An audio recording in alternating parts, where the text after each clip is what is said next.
This game was the cause of the very first widespread video game protest and perhaps the largest controversy surrounding video games in history. But to understand why, we gotta roll it back a few years. By a few years, I mean the 1970s.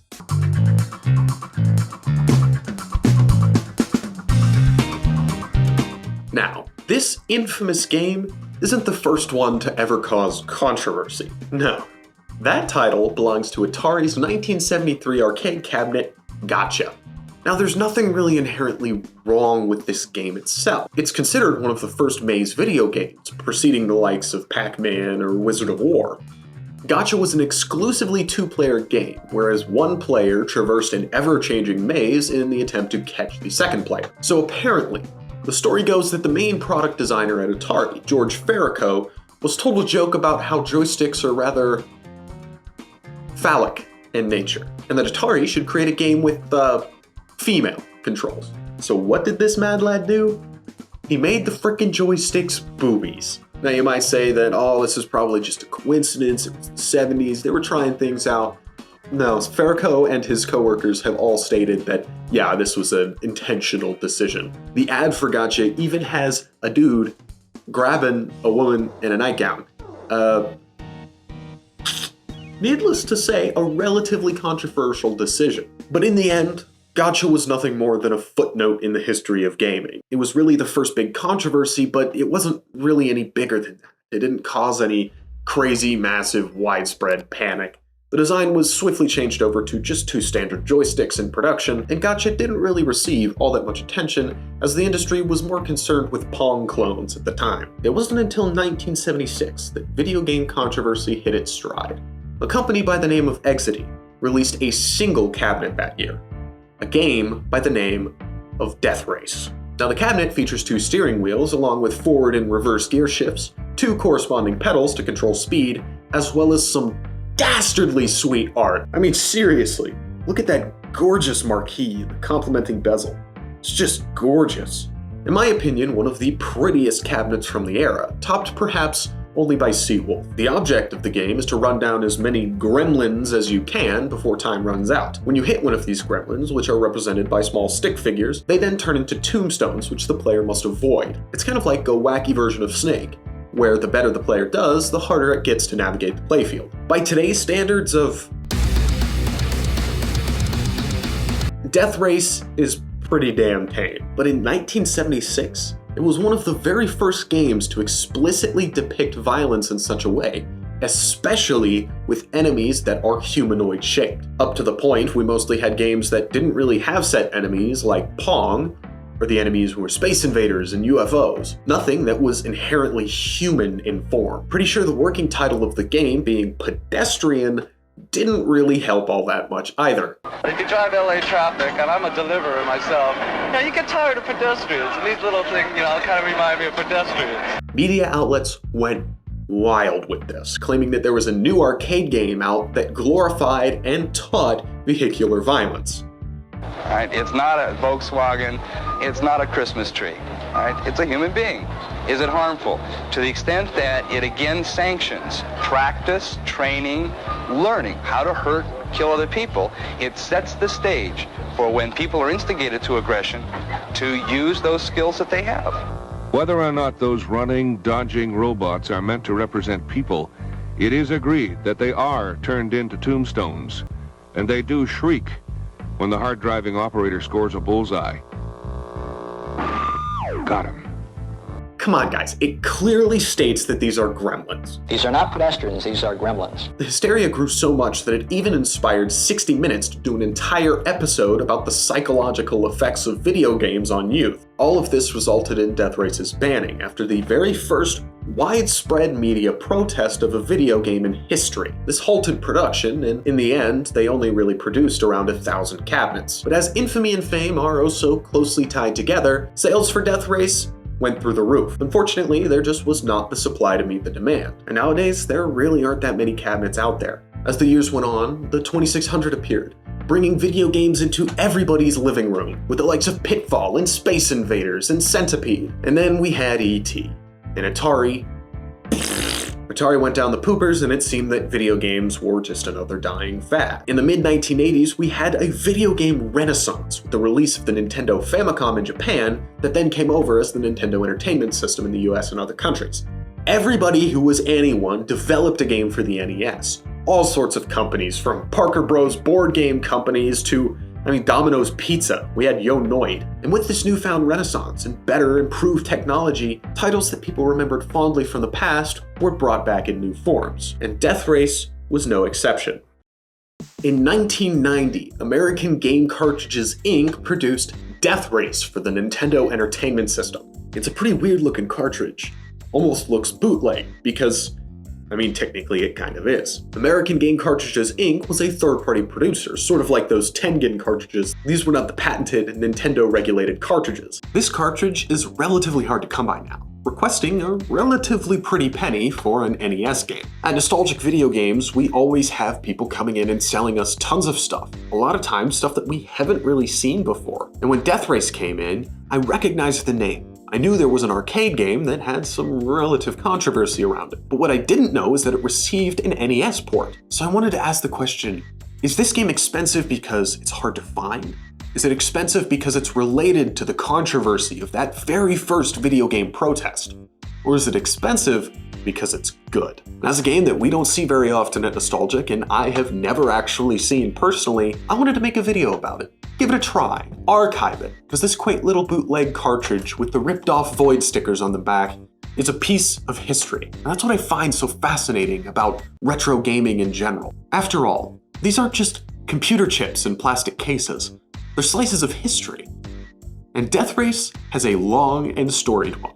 I did want to crack this case open. Whoever owned this before us removed the warranty void stickers over the screws and punctured a hole to reach the third screw. As much as I love cleaning up cartridges, having them look beautiful on a shelf, something about having that history there just adds to the legitimacy. Break out my official Linus Tech Tip screwdriver, not sponsored. It's satisfying. And unlike official Nintendo cartridges, these aren't that weird security bit that you need a game bit driver for. These are just standard Phillips head screws.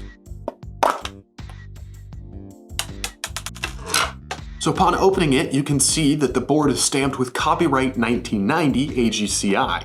It's always important to check cartridges like this, especially ones that are sought after and expensive, just to make sure that you aren't getting ripped off or getting a fake board. And that was pretty much the very first thing I did upon seeing this game come into Nostalgic. And it is legitimate. So now we know the history, and we know that the cartridge is legit. But how does the game hold up in the face of its momentous legacy? Well, let's find out.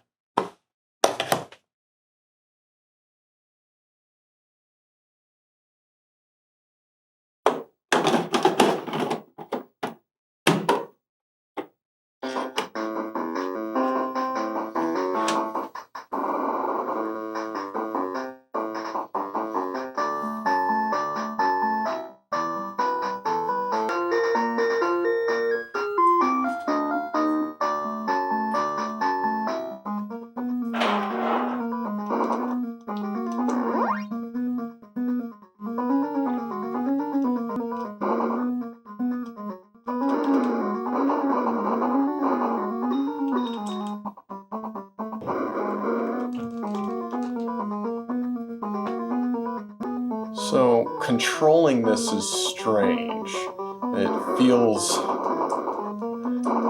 very floaty and icy and weird. Does that thing mean it's time to get out of here? I don't know what this bubble is. Yeah, this thing's definitely hurting me. What am I supposed to do?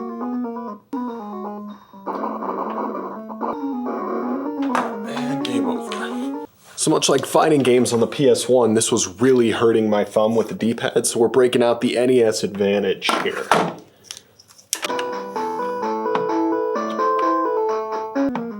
Oh yeah, this feels so much better with the Advantage. Uh-oh, my A button's stuck. Whew. How about the Uzi this time? It shoots so much faster. Let's put the turbo on. I don't understand what this thing is. Why is this bubble chasing me? There's like a shrimp in it. Die. Okay, shooting it does nothing. Yep, that sounds about right. Guys, okay, I get it now. So, that thing that keeps showing up and just like kicking my ass, that's a helicopter. And we need missiles to blow it up. So when we go here to buy stuff, we want to buy missiles. Let's do nuclear. I'm guessing that's what the B button does. So okay, we got our nuclear missiles. Let's buy Gatling gun. Okay. Let's give this a shot here. Oh, balls. Me actually using turbo for once in my life. I know I hate turbo, but this game kind of makes me want to use it. So the goal of this game, as opposed to the other one, which was just your standard arcade, get the high score. The goal of this game is to collect these flags. Oh god. It's the helichopper. That's a hell of a chopper. Okay. Those nuclear missiles, baby! Oh, this is difficult to maneuver. Just let me look at you.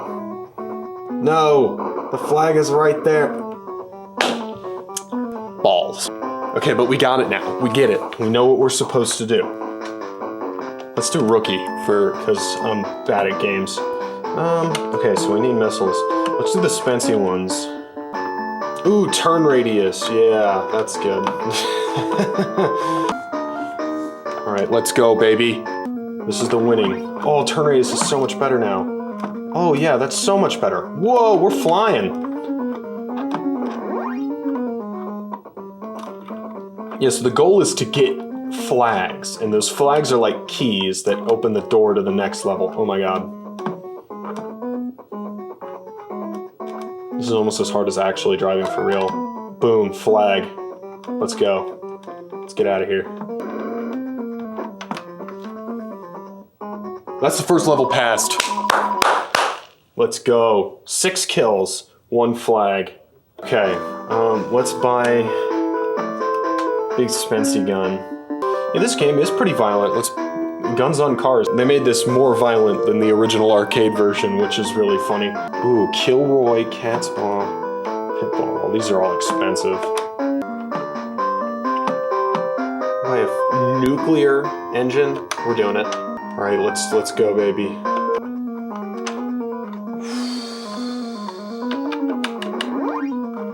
Ooh. Oh, we're barreling, man. Oh, that hurt.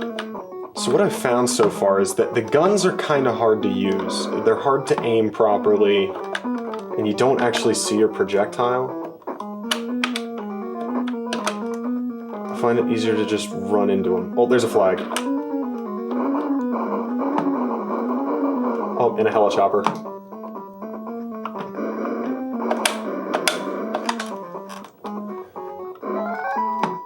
Ugh. Dang it! Oh, it starts us all the way back at the beginning. Man. It's just brutal. So that was a taste of Death Race on the NES. So why do I think it's so expensive and hard to find? The history of the game absolutely has a lot to do with that. But in 1991, AGCI's debts mounted, and they filed for bankruptcy in 1994, only publishing one more game before their closure. This, paired with their cheaper production and cheaper price point compared to other publishers' games, has led to this game being a bit harder to find than your standard NES title. But I don't think that's the sole reason.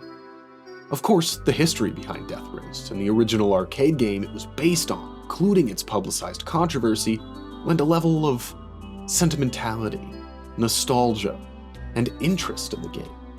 And on top of that, the game is actually really cool. It took a bit to figure it out, but after understanding what I was supposed to do and realizing the amount of upgrades I could purchase, Death Race had me wanting to play more, trying out different tactics and builds as well as coming to grips with the controls and maps. There are layers to this game that make it more than just a mindless B title. So I think the reason this game is relatively expensive and hard to find is a mix of all three of these. The rarity, relative low quantity out there, the history, and the fact that it's just plain fun. Like I said, these games aren't just toys, they're history, and Death Races is a history worth archiving.